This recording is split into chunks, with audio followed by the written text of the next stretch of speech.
They say that people that are sleep deprived, it's as if they are drunk. When they're driving, it's as if they're drunk. So all those things play into effect. And I think that really messes with our mental health. And so I think it's very important for women, specifically, and women that are in very driven, high pressure careers, to take a look at their lives and see if they're really happy with what they're doing. And if they're not, then to find ways to bring that happiness back. I think that there's definitely other specialties in medicine that are perhaps a little bit more conducive to, say, like a family life, to being able to spend more time with their family, with their spouse, with their partner, even just to have more time alone and away from medicine, right? That gives them that space.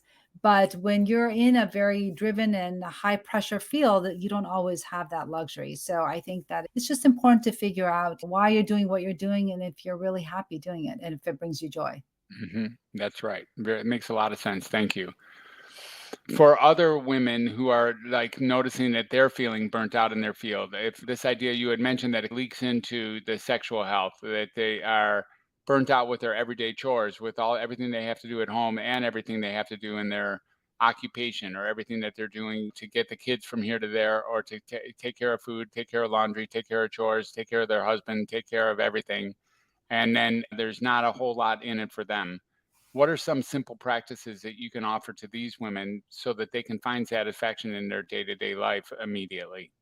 Yeah, absolutely. Some of the things that I say is to find ways to create intimacy in your relationship that doesn't require really anything, right? Except for just being present. One of the ways that, and multiple research has shown this, that just being mindful in your day to day life. And I know that's a real buzzword, and I know it's like a hashtag and all this stuff. Really, it's truly been shown in research that if we are mindful in our relationships, and as you're a psychiatrist, and I'm sure most of your listeners know, that being mindful is just being present in whatever situation you're in without judgment and with compassion. And so, if we are able to be mindful in our relationships, then that actually increases arousal and desire in our relationship. Also, ways to increase intimacy in a relationship, you can have intellectual intimacy, where you're communicating your likes, your wants, your desires, you're connecting through exchange of ideas or discussion.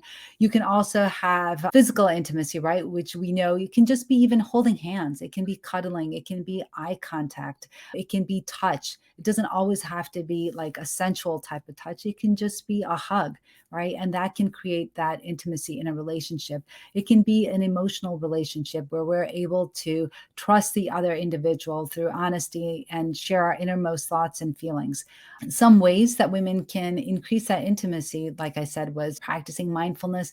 They can also start by accepting and loving themselves as they are now, right? Just not waiting for that perfect body or for that perfect job or for that perfect time, but just loving yourself now, I think, is really important. Because when we're able to love ourselves, then we are then able to share that love with others. And I think that's really important.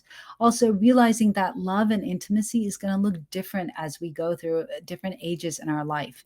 That we may think that perhaps in our 20s, our love was more spontaneous, intimacy was more spontaneous. But if we really think about it, we actually planned those events, right?